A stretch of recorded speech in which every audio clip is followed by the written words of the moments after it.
欢迎大家今天来到台北 GTUG 的活动。那我是台北 GTUG 活动的召集人，大家可以叫我 gasolin。那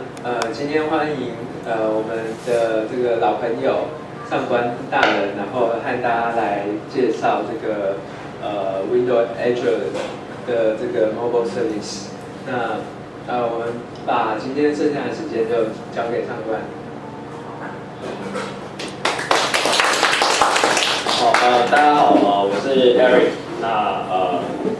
这个 gasolin 介绍我是老朋友，主要是之前我是负责 organize 那个 GTUG， 那自从我到微软上班之后，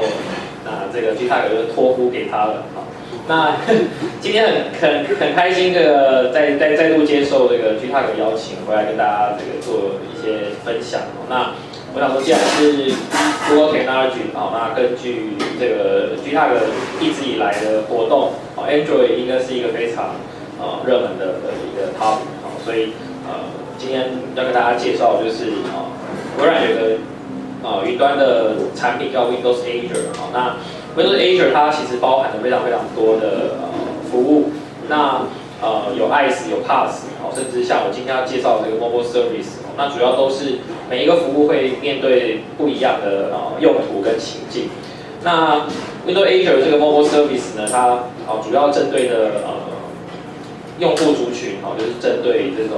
我们现在讲的 APP 的开发者、开发商。那到底 Windows Azure Mobile Service 对于说你在做 Android 的 App 开发有什么样的就是它能够提供你什么样的功能，还有就是带来什么样的特性，那就是我今天要演讲的部分。好，那今天会跟大家介绍一下，稍微 overview 一下 Windows Azure 的这个 Mobile Service 的这个产品。那稍微会把里面的每一个 component 跟大家做介绍。那最后的话就是实际开一个 Android 的 project 然后我们看一个很简单的一个sample， 看看你怎么样。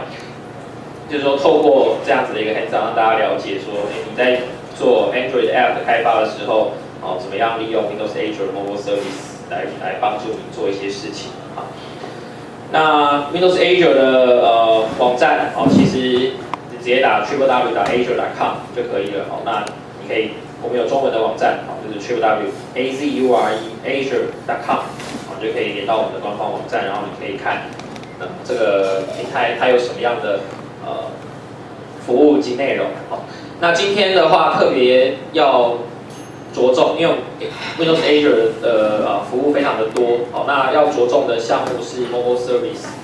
那 Mobile Service 它带给App 开发者有什么样的便利性？主要是它可以帮助你快速的建立所谓的 App 的 Backend。就是很多人在做 App 开发的时候，常常会可能因为各种的理由，可能要做 OOS， 或者是说要在网络上面储存或者同步一些资料，或者是做一些简单的这个处理。那很多人会需要一个 website 或者是一个 cloud 的 platform 来放它的所谓的 app 的 backend。那 mobile service 它的这个产品呢，它的诉求就是希望说可以做到让 App 的开发商只要专心的在它的 App 的开发，他不用再分心去做 Cloud 或者说做 Web 上面的这个一些server side 的东西。那提供的目前这个产品它提供的在 server side 可以帮忙的地方，就是类似像资料储存，就是你可能从 App 发一个 request 到这个 Mobile Service， 然后它就帮你把资料储存起来，然后简单的一些身份验证，甚至像这个Windows 8或者是 Windows Phone 或者是 iPhone、iPad 都有这个 Push Notification 的机制。那有时候你要实做这些这个，你可能整个 App 绝大多数都不需要这个 Server Side 的功能。那但是你遇到这种 Push Notification， 你总要有一个platform 有个 service 来跟你介绍这个来接这个 push notification 的功能。那目前 Mobile Service 还在 preview 的阶段，那陆陆续续提供了各个平台的 SDK。那就是说，像目前有提供的是当然是 Windows 8、Windows Phone 还有 iOS， 好，都是有官方有提供 SDK。那今天来跟大家介绍就是 for Android 的 developer， 那你可能会想说，那如果官方还没有在这个时间点释出 SDK 的话，那我今天要怎么讲呢？那其实整个 Mobile Service 它的一些 request， 就是 client 跟 server 的沟通，它其实都是我们可以说它其实本身就有建立了这个 RESTful 的Web Service， 所以你只要不管你是用什么样的平台，即便你今天是写一个 Web， 或者是说像现在这个 Android SDK 还没有这个释出的时候，你想要先尝试，那其实可以直接的去等于说透过借接这个 RESTful的 API 去完成许多的动作。那其实 Mobile Service 它在各个平台上面的这个 SDK 都有 Open Source， 所以其实你去看这个不管是 iOS 版还是 Windows 版的这个 SDK， 你都可以发现它其实就只是帮你把这个 RESTful 的 service 包好 header 还有它的 body 要怎么样去摆，所以等一下我在做 hands on 的时候，那我们因为 Android SDK 今天的时间还没有这个官方的 SDK， 所以我们就直接利用它的 RESTful 的 API 来跟大家做介绍。那如果有时间，我们也可以看一下官方有提供，比方说 iOS 的例子，那你可以感觉一下，如果有 SDK 的话会是什么样。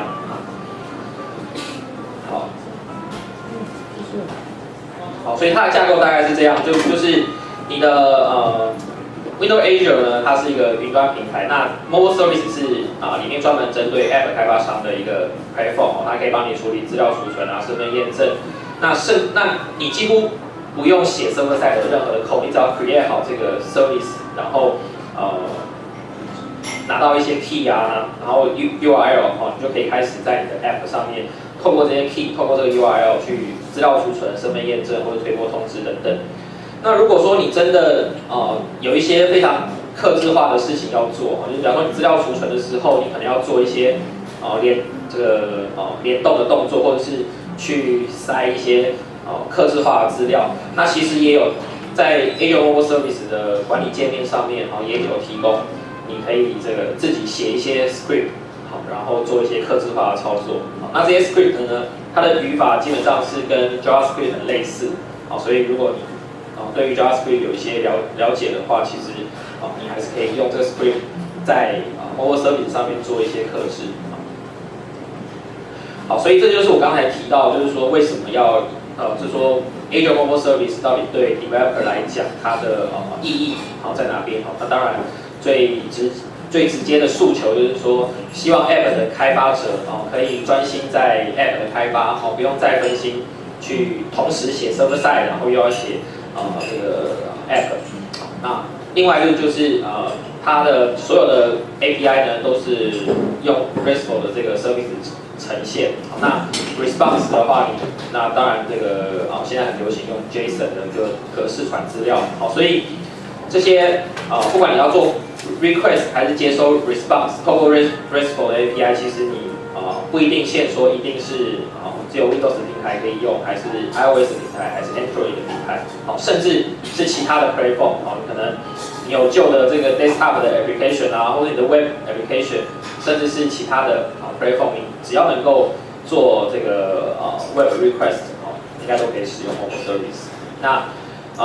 更方便的，当然因为整个 Windows Azure 它是云端的架构嘛，那云端除了说大家最常讲到的，可能说在网络上面有虚拟化等等的功能，其实最重要的关键是可以弹性的扩充，就是说根据你的使用量，你可以非常快速，不用修改程式，你就可以去扩充你的在云端上面运用的这个资源。比方说你今天没有做特别的这个 campaign 或者是 event， 那你的 app 你的网络流量可能没有特别的高，你可能只需要几个固定的resource 就可以完成你的这个 scenario。那可能你今天要做一个campaign， 做一个活动的时候，那可能一时间这个消费者或者说 app 的 user 呢，突然很大量的在存取你的网站，那这个时候你也不用说事先买好一大堆的机器或者是空间，或者说 VM， 那你只要这个动态去调整你要使用的这个量，那它就可以帮你直接达到这个扩充它的规模的效果。好，那目前的话，当然就是说 App 上面最常做的几件事情啊，资料储存啊，身份验证啊，就是比方说透过这个一些知名的这些网络服务啊 ，Google 啊、Facebook、Twitter 的一些身份验证机制，可以帮你去做一个很简单的这个OOS 的流程。好，那甚至是在 iOS 啦，或者是 Windows 上面的 Push Notification 啊，也可以透过这个基础建设来完成。那这个 Android 用的应该是另外一套机制了，好像是那个什么，以前叫 Cloud to Device， 现在好像是另外一个名字的东西。对 ，Google Cloud Message。那这个未来就是说，当 Android SDK 释出的时候，它也会support 这样子的。到时候你也不用这个自己有一个 Web 的空间去处理这些事情。好，那其实这个我想很多流程其实不用特别跟大家做介绍，然后稍微整理一下我刚才讲过的就是如果说你没有在用 Mobile Service 的话，那你就你再做个 App， 然后而且你也需要一个 Server side 的应用程式，那你可能要自己去开发，然后自己要实做你的这个 Web Application 怎么跟你的 App 去沟通。那当然这些都是做得到，不是说完全做不到，只是说你会花更多的成本和时间去处理。那甚至是你可能要研究你到底资料储存是要用 SQL 呢，还是 NoSQL 呢，还是什么样的方式去处理？好，然后其他的很多事情你要自己做。好，那当然了，就是说这些事情 Azure Mobile Service 都帮你做好了。如果刚好你在开发 App 的平台有 SDK， 好，那你直接用更简单。所以可能就会有类似像这样子的code 你要自己写一套 server， 这个是 ASD 打内的 sample 嘛，就是说你要做一个 Web API 你可能要这个收到一些 request， 然后储存资料，然后 response message 回去。好，那 client side 呢，你就要自己 new 一个 HTTP client 然后去接，然后回传回来的这个 JSON 格式的资料的把它打开来，然后去看。那如果你用了这个 Windows Azure Mobile Service 之后呢，你只要到 Portal 上面去设定，你要 create 一个 table， 然后它的一些权限，然后比方说你要用多少的这个 instance 来 support 你的这个 service， 都是可以动态调整，因为 Cloud Service 讲求的就是 pay as you go 嘛，你用多少花多少，而不像说传统的你在购买机器啦，或者机房的租赁上面，你都要事先预估，所以可能常常会有一些浪费。那如果说这个像右边这个例子是在 Windows Phone 上面，那已经有 SDK 的话，那你直接就进入一个 service， 然后把你的 URL 然后 key， 你的这个 service 的 key 填上去，然后就直接透过 SDK 去 insert update 给你的。那除了这些功能可以帮你做到之外，当然还有一些云端服务常见的，就是还可以帮你去做一些 analytics， 就是 analysis 的API 的呼叫啦，然后 CPU time 等等。然后刚才提过的，就是你可以随时你需要更多的这个instance 来 support 你的 service， 你随时可以调整。那当然你的这个 DB 的空间也可以根据你。比方说你的 App 越来越红了，用的人越来越多了，那其实这个database 也是可以一直在扩充上去。那目前在 Preview 阶段的话，那你可以就是说有建立10个 Mobile Service 是不用钱的。那它唯一的限制就是说在 Preview 的阶段，唯一的限制是说目前的这个 SQL database 你可以用的这个量，免费的状态下是1 GB， 那data out 就是你从 Windows Azure 上面传出来的这个资料量，每天 daily 是165 MB， 那这个是 free 的。那当然，如果你你觉得你可以去把这个平台导入到你的 App 的架构里头的时候，那其实你可以选择就是说付费的模式，那就可以就是说根据你用多少来付多少。所以这边列的这些数字像是1 GB 的这个 SQL database， 还有每天这个165 MB的 data out，这个都是 free quota 的额度还有10个这个 mobile service 的 instance 可以让各位使用。那目前的话，我们的 instance 有分2种，一种是 share 的那一种是 reserve。share 大家就可以想，就是一个 VM 里头就会切很多个 instance， 那你可能跟别人共用的一个 VM。那如果说你的服务比较需要更快速的反应，那你也可以自己用 reserve 的这个VM。那当然，这个免费的 free quota 这个大家在网页上面其实都可以看到，它会标示说你是要在 share 的 instance 上面建这10个 mobile service 的 instance 才会是free 的 quota。那如果说你就是说要比较长期使用的话，你可以选择 reserve， 那就是你用多少就付多少。那目前是 preview 的话，就是说等于说这个服务并没有这个 SLA 的保证，就是说它可能会有这个维修的时间那因为它还在 preview 的阶段。那如果公开上市，就是 GA 变成一个正式的产品的时候呢，那它的这个服务保证品质其实应该是99.95吧，99.95大家可以这个上 Google 去查一下，就是 Cloud Service 的 Provider 他们常常会讲几个9，几个多少那个，就说1个月或是1年的这个维修时间会是多少是有一个保证值。那 Windows Azure 整个产品的这个保证是99.95，那实际是几个小时的维修时间，大家可以去这个自己可以 Google 得到。好，那我先稍微跟大家介绍一下说整个网站mobile service 它大概长什么样子。就是你如果打这个 www.azure.com， 你会连到我们这个 Azure 的这个产品官方网页。那你可以看到说它其实有非常非常多的功能，像是比方说你选开发的话，在 mobile 这一块就是我们今天讲的这个 mobile service。那其他的话，如果你以后有兴趣的话，还有 website 还有这个 ICE 的选择。然后这边就其实有很多的 tutorial。如果说今天我只是做一个简单的示范，那如果各位回去想要继续 study 的话，这些包括资料储存、身份验证、push notification， 或是甚至是帮你寄送 email 等等的一些server side mobile service 可以帮你做 server side 的一些处理呢，都有这个 tutorial。那目前的话，官方的这个SDK 只有 support Windows 8上面的 Windows Store App，Windows Phone 的 App， 还有这个iOS 的 App。那所有的 SDK 不管是 Windows 的还是 iOS 的那将来如果 Android 的释出了所有都会 open source 在 GitHub 上面。所以如果你想要比方说现在没有 Android 的这个 SDK， 那你想要去 hack 它 RESTful 的这个 API 怎么用？除了当然我们的网站上面有 reference， 你可以参考那个 RESTful 的 API 怎么呼叫。那如果你比较这个觉得看 code 比较快的话，你也可以到 GitHub 上面去把 code clone 下来。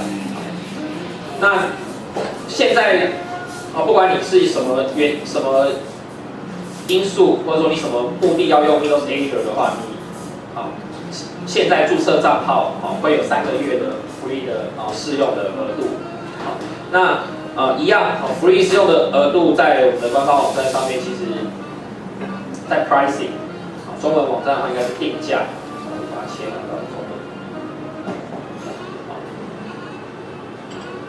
pricing 这边都会跟你详细的介绍说你用每一个服务比方说你用行动服务的话。它这边有一个网页上面有一个计算机，你可以去这个计算。那这些数字呢，基本上都是超过这个 free quota 的大小，然后去计算。就是说超过那个 free quota 之后，那你要付费的话，大概会是多少？你可以在这个网页上面计算机去调整你的这个大小。那有台币的计价，然后像免费试用的话，它这边就会告诉你说，现在申请，假如说你从来没有用过 Windows Azure 的服务，你现在申请的话，3个月的 free 的试用，那它这边会告诉你说，computing hour 其实每个月是750小时啦，然后mobile service 10个 instance， 然后其他的 website 的 hosting 啊 ，SQL server 等等等等，CDN 还有流量，到底有多少流量是可以这个在服务 quota 下面。好，那这是 Windows Azure 的这个 portal， 那它是完全是用 HTML5 所写的，所以在各个平台、各个浏览器上面都可以来管理这个Windows Azure。那你如果开始使用了 Mobile Service 之后，其实你就可以在上面create。那你可以看到，像它下面有特别标 Preview 的话，那主要就是说它可能会在公开上市之前，一直不断的会加新功能。那还有就是服务的这个保证，不是99.95，就是可能会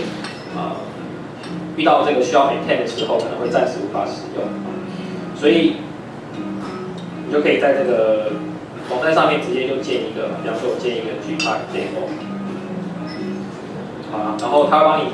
检查这个 URL， 因为等一下你要做很多操作的时候，这个 URL 到底能不能够使用，再帮你 check。然后接下来就是说你要不要用这个因为它所有的 database 都是用这个Windows Azure 上面的这个 SQL Server 来处理，所以那目前 Preview 的话，微软虽然在全球这个 Azure 有8座 data center， 但是 Preview 阶段的话只会开放部分的这个 data center 让你来试用，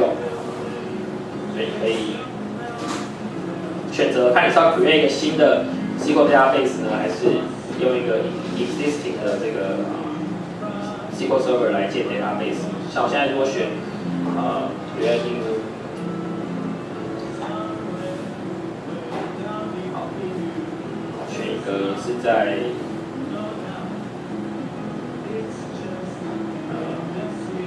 我刚才选的是我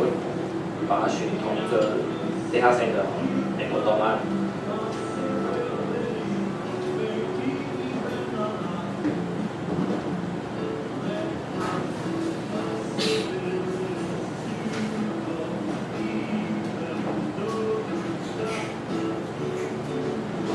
好，那它就开始立刻会在这边建，那它其实 provision 的速度还蛮快的，就是在合理的时间，就可以帮你建好 service， 然后还有资料库。那等到建好之后，你其实就不用自己去做这些资料库的操作。像我上面已经有建好了一个，那你每一个服务，趁第二个服务在建的时候，可以先来看一下每一个 mobile service， 你建好之后，它 dashboard 有一些简单的 tutorial， 像假如说你是这个 iOS 的 app developer， 它会告诉你，如果你今天还没有开始写，它这边可以帮你download一个最新的一个 app 的 template， 比方说我就先 create 一个假的 table， 然后因为我现在是按 create new， 好，所以它可以当场帮我生一个这个iOS app 的 project。看刚才 demo， 今天要 demo 这个好了。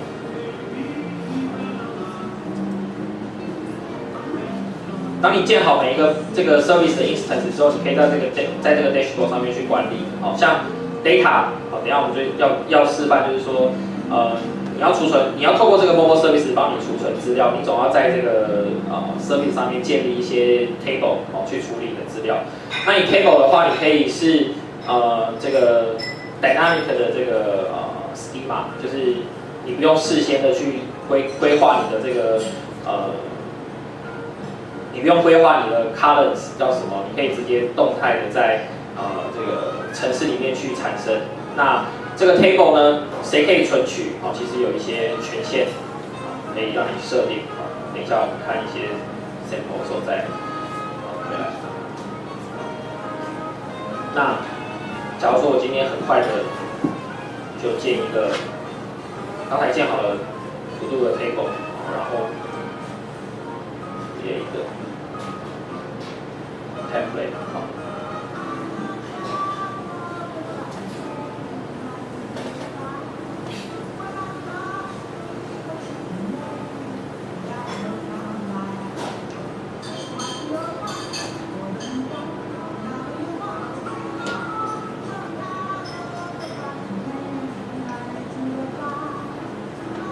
好，所以这个从上面它建了一个这个template 呢，其实就是示范说你的 app 要怎么样连到这个 mobile service 上面，然后去做一个简单的这个 data 的存取，这个 sample。那可以看到它这边其实是Windows Azure 它官方提供给 iOS 的这个 SDK。那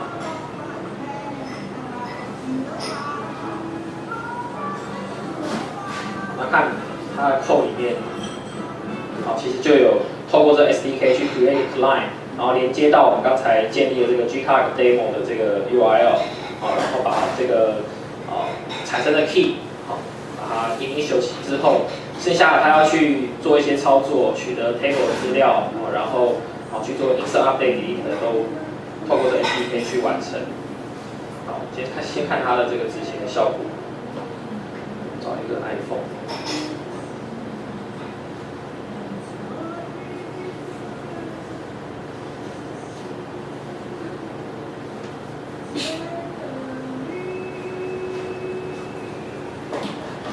希望画面不会太大。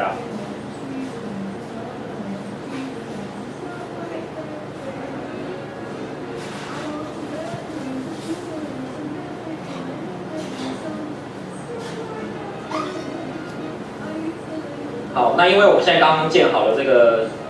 table， 那其实里面没有任何的资料，那我们可以在这边就输入，比方说1、2、3、4、5，然后按 button。那其实他现在做的动作就是把这个1、2、3、4、5的资料，这个存到这个 mobile service 上面，然后它再读取下来。所以我们现在可以回到 portal 上面看 to do item 里面。你看就已经塞了一笔资料上去。好，那它塞资料呢？刚才我们也没有事先指定说这个to do item 的 table 呢，它到底有哪些 column？ 好，这些到底有什么 column？ 是因为我是这个 default 产生的 table， 它是 dynamic 产生的，好，所以我们可以稍微看一下。虽然各位可能不是写 iOS， 但是 code。add item， 好，那它的 item 是 OK， 它的就是 insert 一个 item， 然后那个我刚才填的那个 text， 然后这个再填一个是否完成。好，看到刚才它最后塞上去的资料，除了 text 的我们打1、2、3、4、5这个 text 之外，它还 default 塞了一个 complete。好。那如果说我们今天做一些修改，比方说 update，insert update delete， 好，就是说在上面把这个项目设成 complete， 好，那它还是把这个 data 的 update 同步到这个mobile service 上面，所以我们再回来 refresh， 好，你可以看到刚才它的操作，其实就是把这个 column complete 的这个 data 的 value 改成1。那我们可以一直不断的去加，好，所以你要完成一个 app， 然后有一个 backend 让你去储存这些资料，其实你完全不用写 server side code， 而且 insert update delete， 好，如果有 SDK 的话，也可以透过 SDK 完成。那如果没有 SDK 的话，好，等一下我们也可以看到用这个 RESTful service 的方式去做，好，所以现在我的这个 table 上面就已经存了这些资料。那它 load 这个范例的程式，它 load 出来的就是目前 complete 是0的这个 data。那如果说像我刚才提到，如果说你要在server 上面做一些客制化的处理，好，那目前我们有提供每个 table， 针对每个 table 会有这个 server script， 好，等一下我应该会讲到，它是针对每个 table， 那你也可以。针对每个 table， 然后针对它的每一个动作，可能是 insert、update、delete 的时候去触发这个 script 的操作。到09。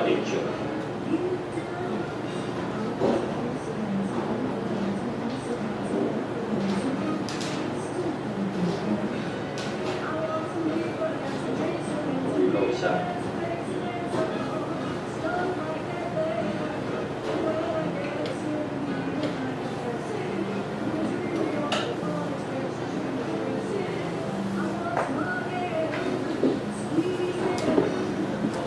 所以我可以针对每个script 上面做客制化，因为它 default 做的操作就是把你的这个insert来的这个 request 然后去执行，好，所以假如说你想要在 server side 上面做一些客制化的话，你也可以，比方说加一个栏位。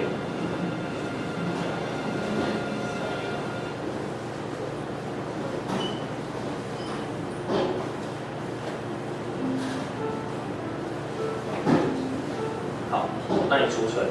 那你的 app 这时候完全不用改，因为你 app 做的动作就是做一个 insert。那 insert 的时候，你 server 上面 to do item 这个 table 呢，发现它 insert 的时候会去触发这一段 script。所以当我们再新增一个资料上去的时候，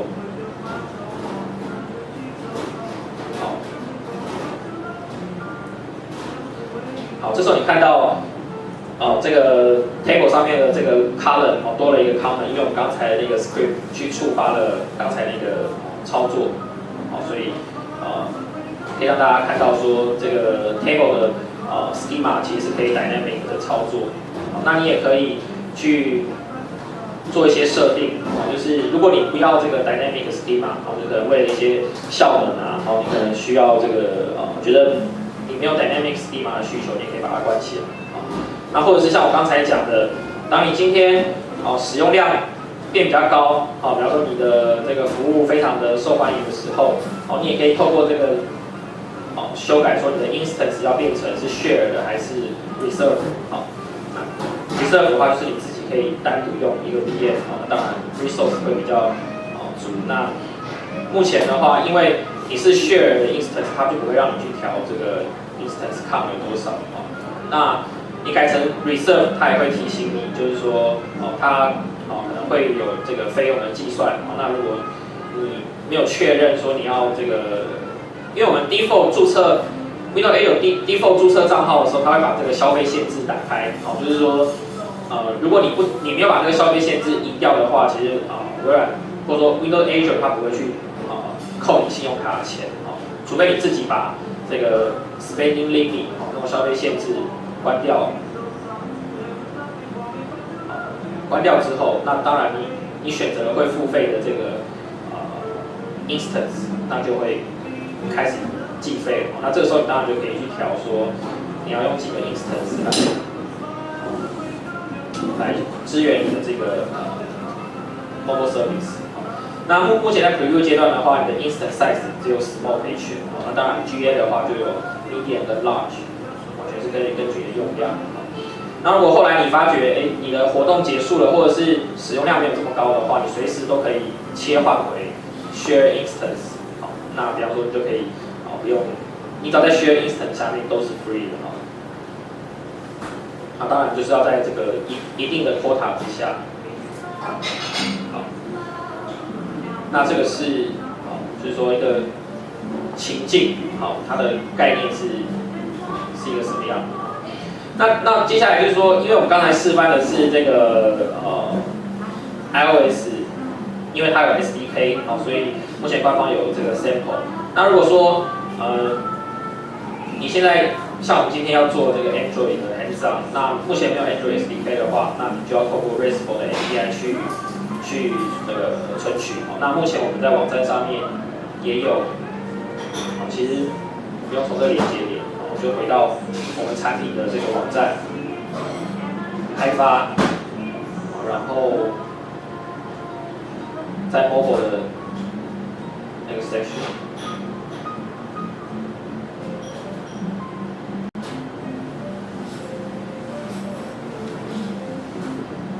就是说，随时可以到这个 MSDN 上面来看。那有这个 RESTful API 的这个reference。比方说，刚才我们要做这个 insert update delete 的这个操作呢，其实你可以看到每一个，不管你是要 query 就是要 read 这个资料，或者是你要 insert update 的时候，他就会跟你讲，你就是送一个 post 的这个HTTP 的操作，然后是把你的这个 name， 你的 service name 像刚才是 GTUG Mobile， 然后路径的话，tables， 然后还有你的 table name， 好，那剩下的像我们刚才说，你要送资料到你的 service， 你要把你的金钥放进去，那这些东西就是放在这个 HTTP request 的 header， 然后这边会解说每一个 header 大概它的效果是什么。好，那像我们要 insert 一笔资料进去，那你的资料摆在哪里呢？就是你的 request 的 body， 然后是用 JSON 的形式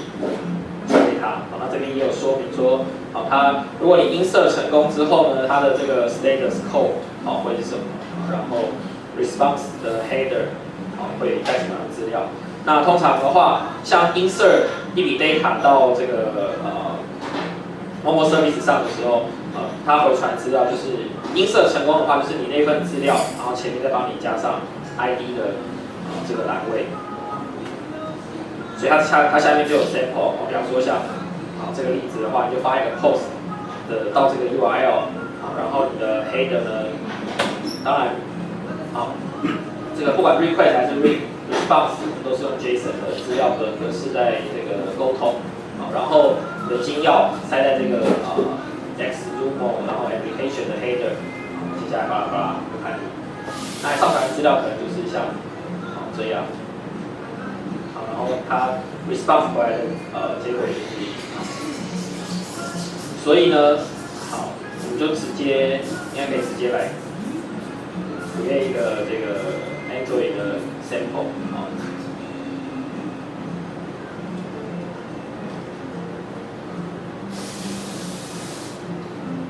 其他就先不调了，就4.1好，前面的再修code，其他都是 default 的。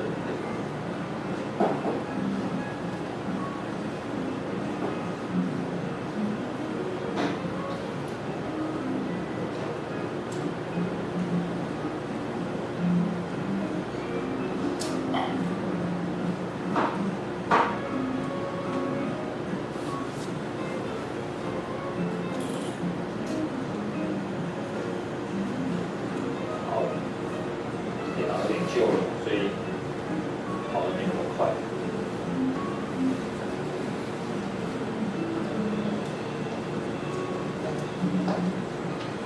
我 rendering copy 是4.2。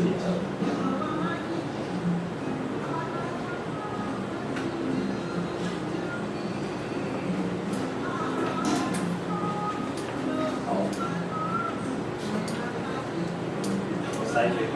我就用最简单的 demo 的方式，好，塞一个 button，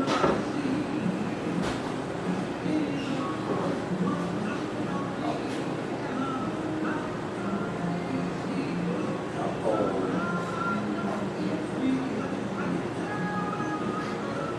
设计太大。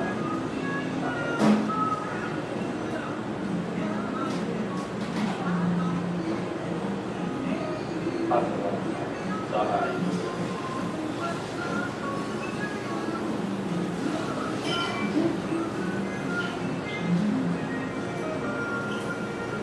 后就简单的打扣。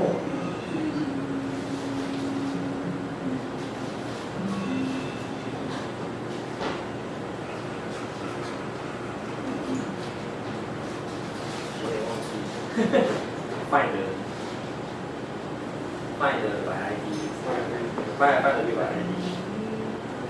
ID，find view by ID。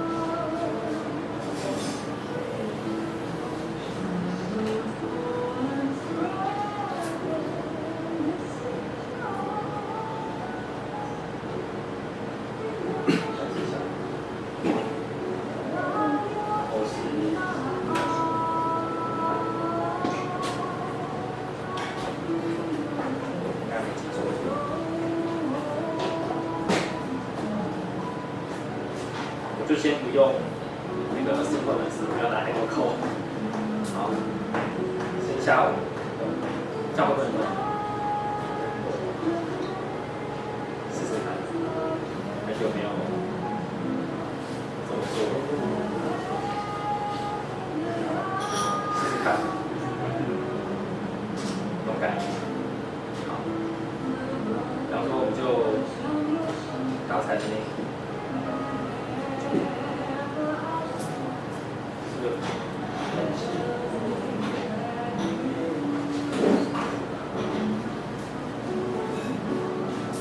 就是最简单的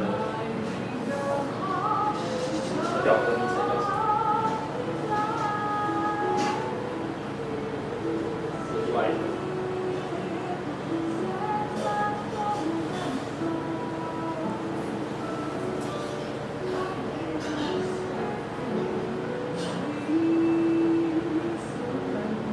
错吗？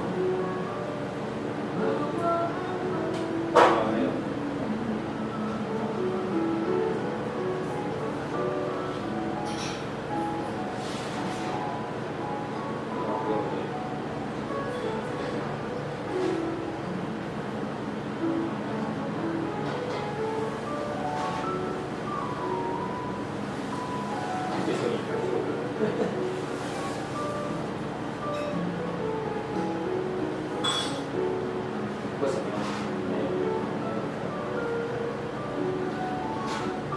还是说因为要处理忘记了？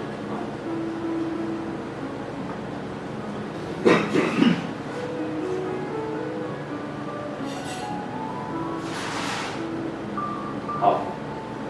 其实这边就是table 的那个 URL， 那这个都是可以在reference 里面查到。那其实我们这边 sample 就只是做一个用最简单的方式做一个HTTP request， 然后送的是这个 post， 然后金钥可以哪里可以找到，一样在service 的这个manage key， 然后你可以选择一组。那如果说你今天不小心把你的 key 泄露出去的话，你也可以重新产生。那 application key 跟 master key 的差别是，等一下我会讲，就是你的这个 table 的身份，它有摆 application label， 还有就是说 admin 的 label， 所以用的 key 会是不一样。那如果说你的身份要是 admin 的那个身份的话，就是用 master key。那这边的话，因为我们 default 产生的这个 table 呢，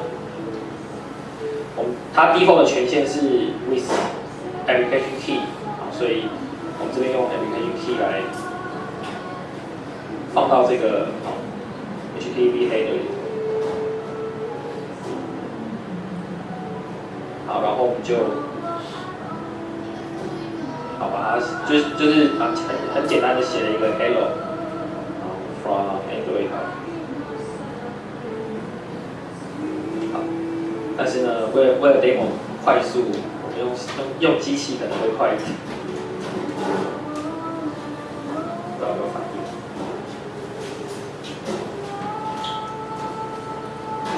好，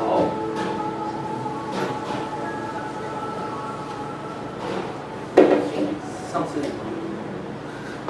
那个我要把那个画面投出来，然后后面要接什么？不用接吗？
因为我们只有做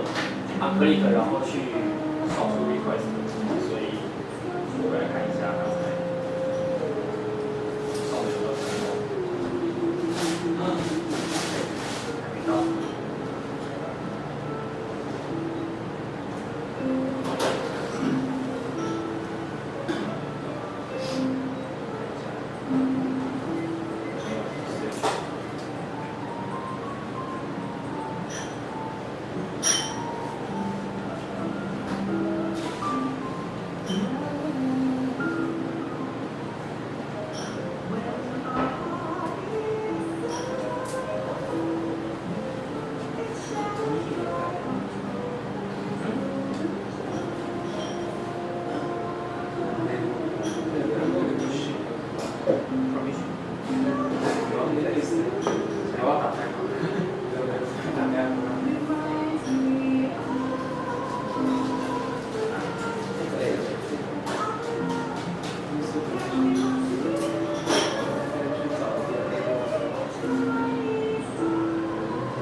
所以 Internet 的那个，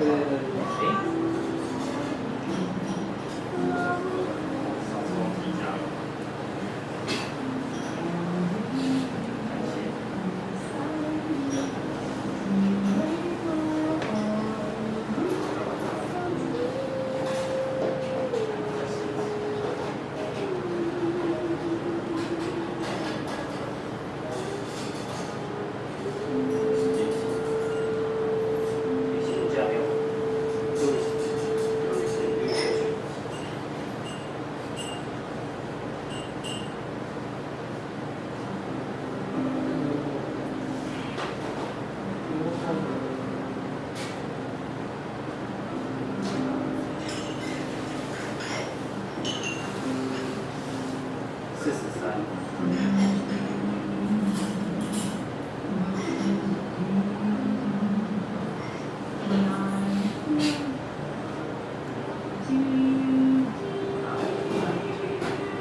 我只能说，等一下我再花时间找，到底问题在哪里哦。我这就是我这边想示范的是说，每一个操作，就是每个操作都是可以用这个RESTful 的 service 去完成。像这个例子，如果像我刚才做 hands up 没办法完成的话，其实像这个网页上的范例，你发一个 post 的这个 HTTP request， 然后塞一样，你的 key 要塞在这个里头。那你除非你的这个 table 的设定是完全不用这个 key 的权限，那你就不用塞这个 application 的 key， 然后用 JSON 格式去带资料。那它回传的话，就通常会塞一个 ID 的栏位。好。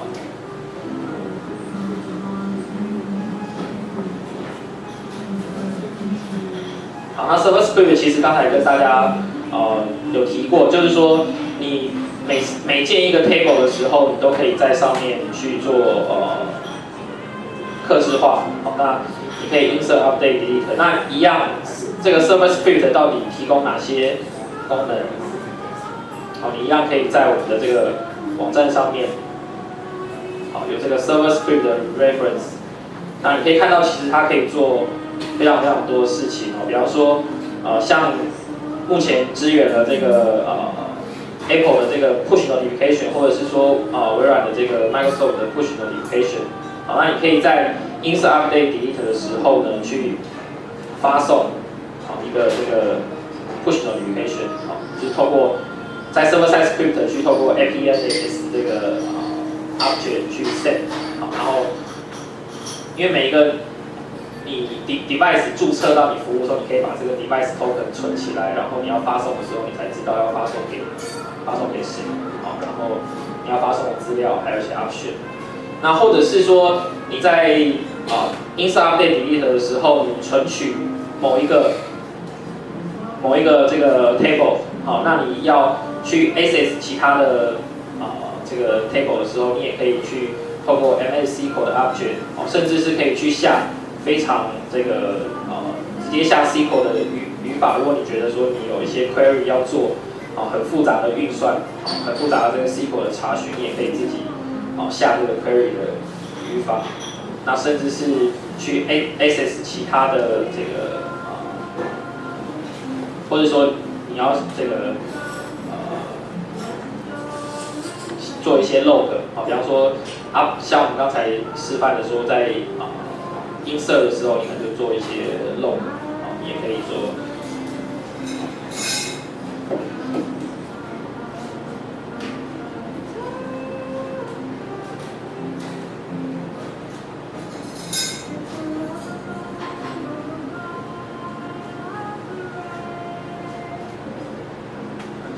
好，那比方说你可以自己这个 log 起来。那当你现在看起来只有它是可以正常运作的。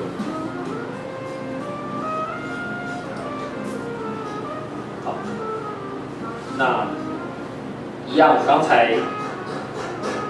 加入了这 comment 的栏位，好，没有问题。那你要 check 你的 log 的话，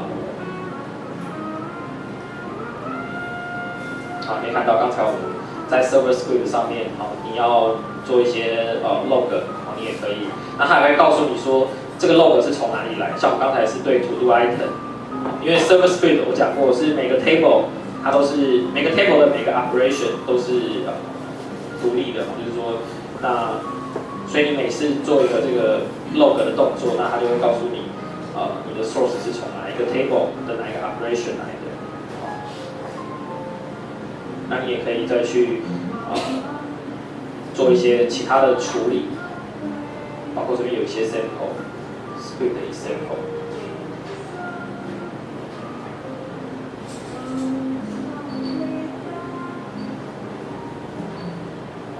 比方说你要做一些 debug 的时候，我们可以像是这样。那一样 default 的 request update 其实就很简单，就只是如果因为你看到我们 default 的这个操作，它只有很简单的一个 request， 然后 execute， 就没有做其他的处理，那它就是成功，就是 response 一个JSON object， 失败的话就是送一些这个比方说401的这个 HTTP status code， 那这些其实你也都可以客制化，像这个例子你可以看到，在success 的时候，我们可以加一个这个例子，比方说我们在 SQ 里面，你可以客制化说，当资料筛成功的时候。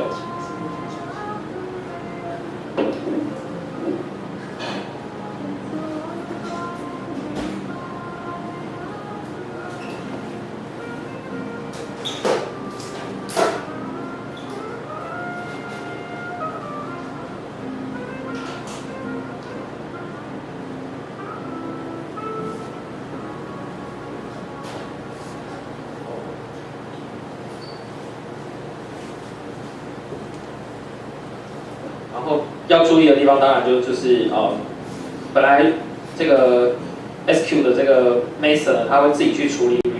respond 的这个处理。那如果说你自己去客制化了 success 或是 error 的操作，你记得要 respond 回去。那你也可以查 server script 的这个reference 去 check 说你如果要改一些 response 的 format，你要怎么去做？这边都有很多的这个 sample。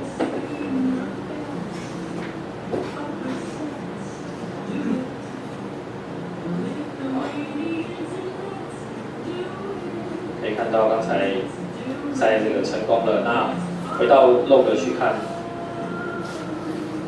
好，除了本来我们不管筛什么资料都会下 log， 还有这个 success 之后，这个 success 的 log 都可以去做客制化，所以 Windows Azure Mobile Service 呢，除了说方便你做一些这个操作，那还有就是说，像你要做这个身份验证，那它这边会帮你带好一些栏位，比方说你要做 Facebook 的身份验证，那你一定要去这个申请一个这个 App ID 跟 API key， 如果你有做过 Facebook 的身份验证，那你也可以照它的这个说明，它也会告诉你说怎么样去找到这些 key 啦，然后去完成呼叫。因为这个网站上面都有 sample， 所以我以后影片就没有特别注意。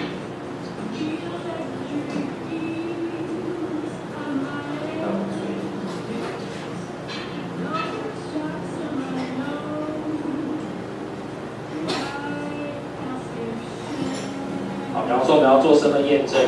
那我们可以看它的这个sample。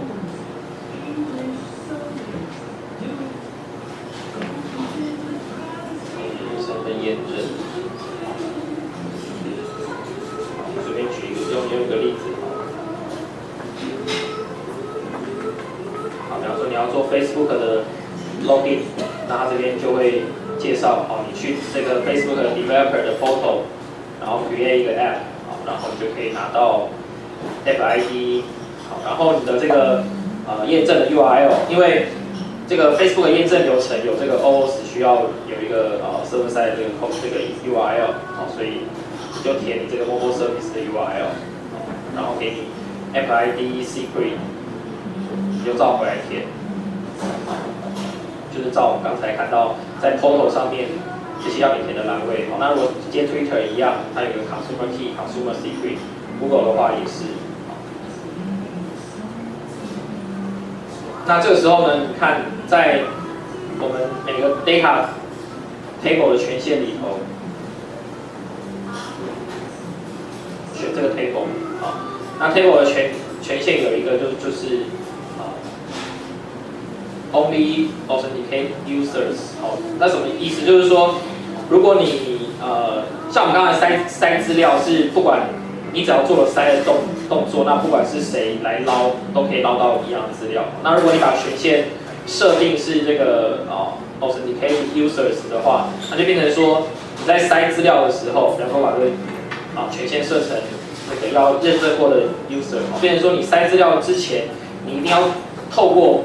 Windows Azure Mobile Service 做完身份验证，然后你才可以把资料塞到这个 table 里头。那你在捞的时候，它也就会自动帮你把好这个 user ID 的对应关系捞给你。好，比方说我用 Eric 的身份登录了 Facebook 验证，好完成了之后，我塞的资料虽然都是放在一样的这个 table 里头，好，但是我捞资料的时候或者塞资料的时候，只会看到我就是说验证过Eric 的这个user 所能够存取的资料，而不是所有人的资料。好，所以这边等于说也帮就是说在存取资料的时候做了这个身份验证。好，比方说我们把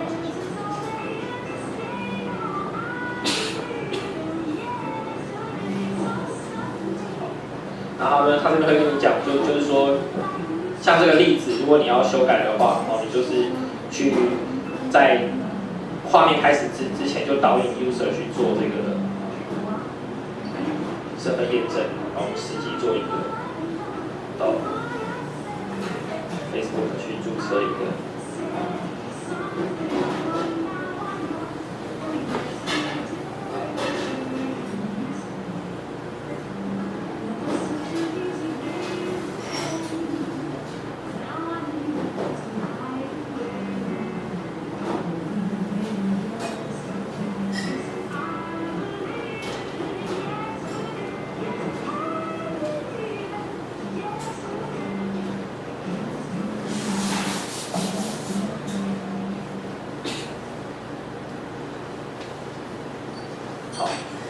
刚才说这边要填上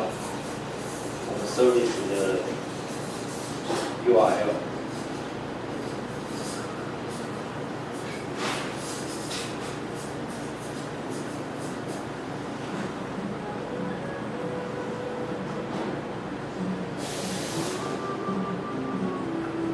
好，完成之后呢，那就是要把你的这个 Facebook 的 key app ID 还有 secret 填回你的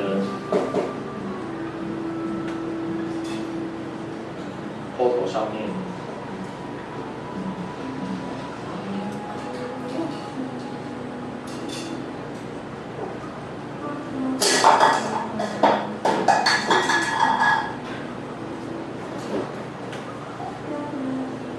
好，那如此一来，当然可以透过 SDK 它这边提供的验证，那一样身份验证你也可以，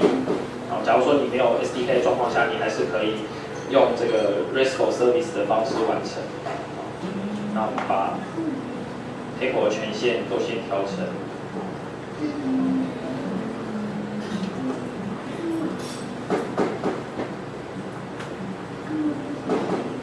只有验证过的。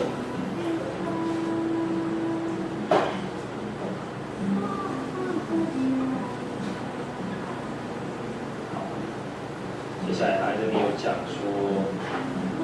怎么样去把它 default 产生的，刚才是这个，好，把它 default 产生的 code 加上一些调整。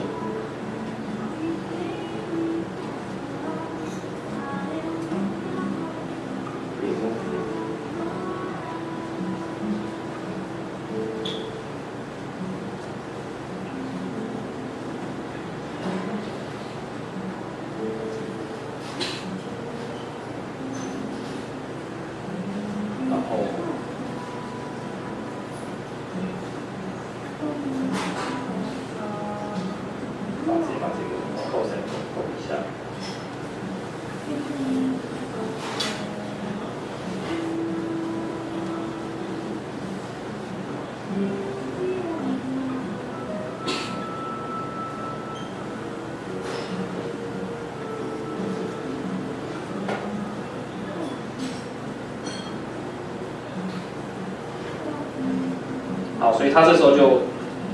会让我去做这个Facebook 的身份验证。那他直接透过他 Web 的验证，就不是透过官方的这个 SDK 的验证机制。然后看到会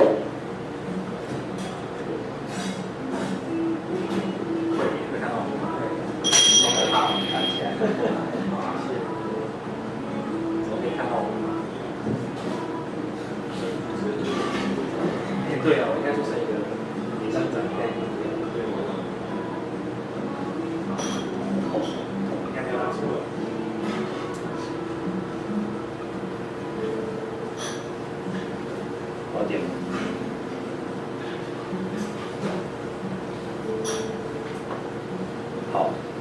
些这个验证流程如果你常常在写这个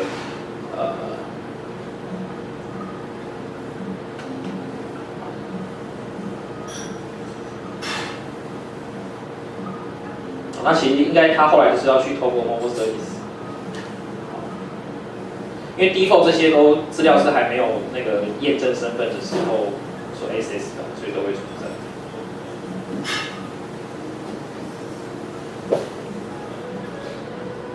好，比方说我塞了一个那个 insert by Ericsk。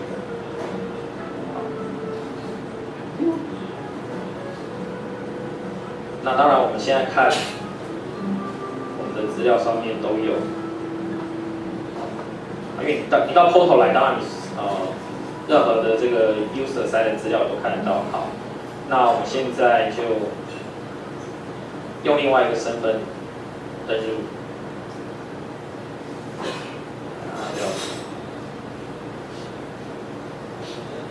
有放弃，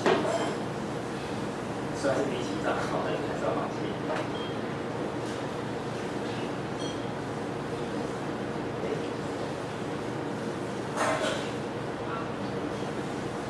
那经验证。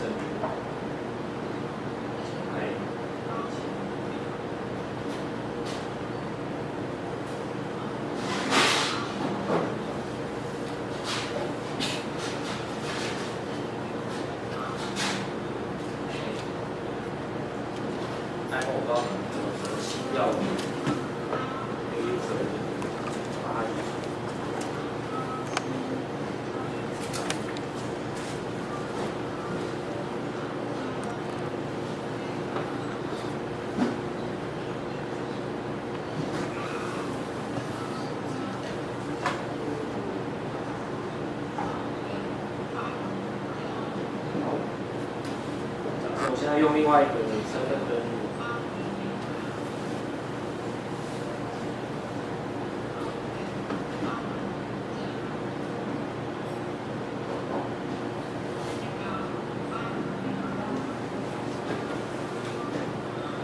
好，我现在用了另外一个身份登录一样的 code， 我并没有去修改 server 的 script， 也没有改 app 的 code， 就是用另外一个 Facebook 的身份登入。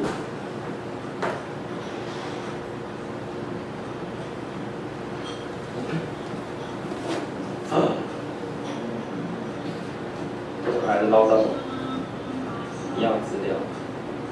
看一下。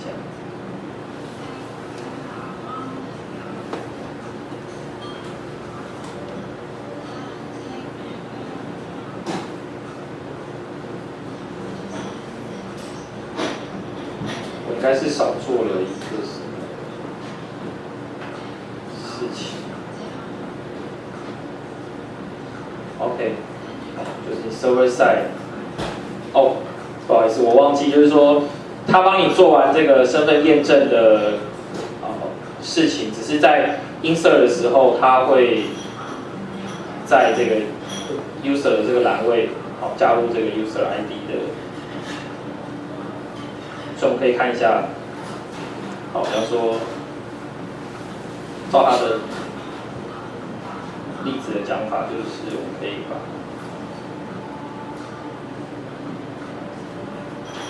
user 这个 object 下面的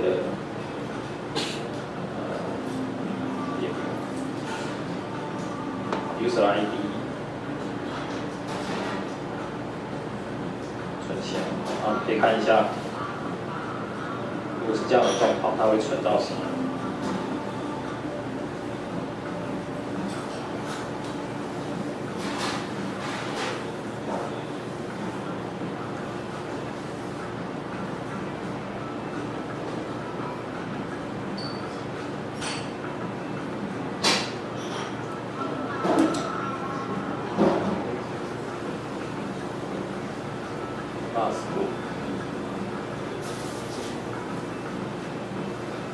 好，我们可以看到我们刚才新增的这笔资料，它前面的 user ID， 因为是认证过，所以这时候我们就可以搭配 server 上面的 script 去 query， 就是说，如果你要摆不同的 user 的身份，去给给资料的话，好，你可以在 query 的地方做修改。好 ，read 的时候，因为我刚才都是在 insert 的时候，我们就塞一个 user ID 的栏位进去，所以照它的例子，你可以在 read 的时候 query 多加一个条件。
好，现在可以看到，哦，它只会 read 到它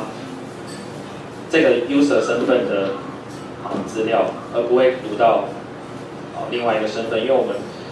除了身份验证通过之外，我们在 read 的时候加一个条件，就是因为我们塞的那个 user ID 要是它跟它，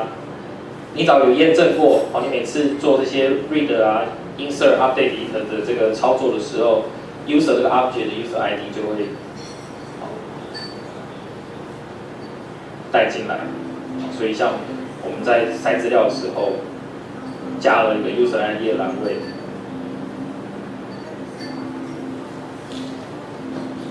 所以它就会帮你，那你就可以透过像这样的识别，去简单做一个身份验证，而不用自己去加一个这个server 去完成。这个 server side 的然后 OS 中间要有一个 callback URL 的时候，你还要去生一个网页来做这样的事情。好，所以那像这个身份验证，如果说一样没有 SDK 的情况下呢，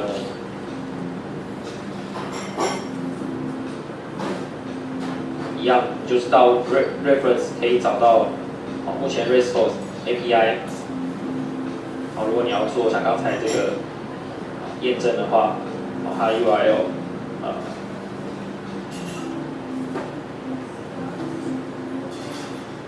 要怎么做？要怎么做 login？ 一样有这个 RESTful 的这个方式，送 post 到这个 URL， 然后 header 要带什么，body 会传它的 token 给你。应该是带的时候，送这个 token， 然后回传的时候，它就会把这个一个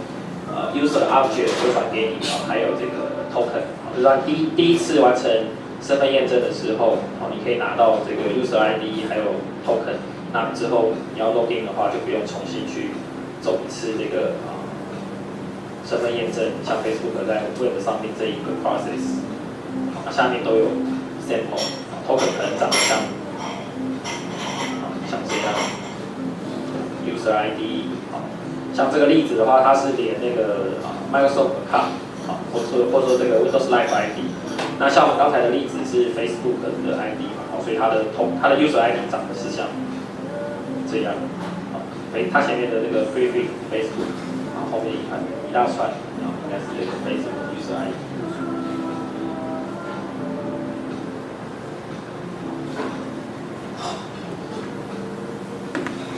那如果说你要看这个比方说你自己现在觉得想要了解它实际在 SDK 做了什么事情，你可以上 GitHub，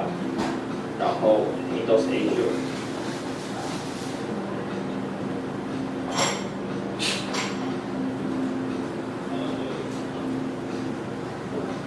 你可以在上面找到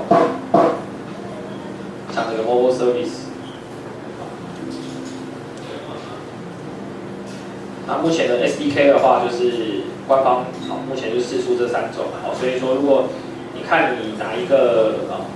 语言你比较熟悉，像 Windows 的话，它有 C# 还有这个 JavaScript 的版本。那像这个我开的是这个C# 的版本，那你可以看说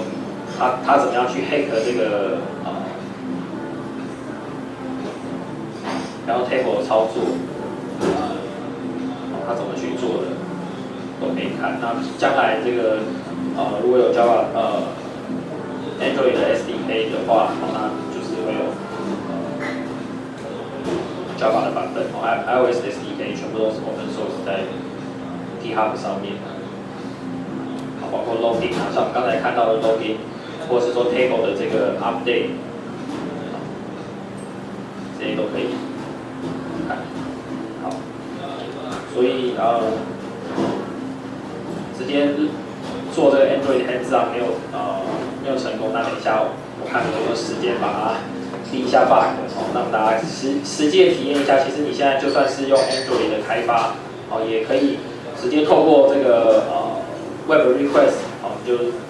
像你平常在做这个Web 的存取一样，然后只是你的 URL， 然后你的这个 path， 然后记得看那个 reference 上面要你送的是 put 啦、delete 还是 post， 这些 HTTP 的 method， 然后你的key 是 master key 还是 application key， 跟你的这个header 有关系。所以今天的话，我就先介绍到这边。那剩下的话，我觉得如果大家有兴趣的话，我们可以就是在这个用聊天交流的方式，看看大家有什么问题。好，谢谢大家。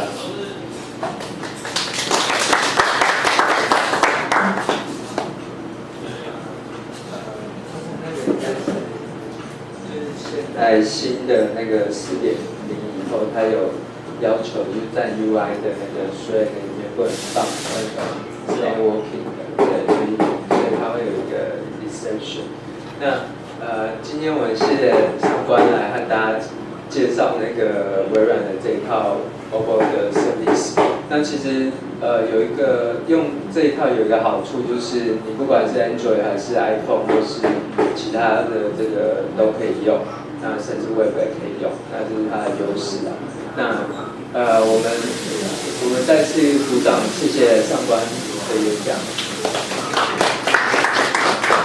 那接下来的时间就大家可以来看一下，这边有 Windows RT， 然后也有一些奇奇怪怪的东西，那欢迎大家来交流，谢谢大家。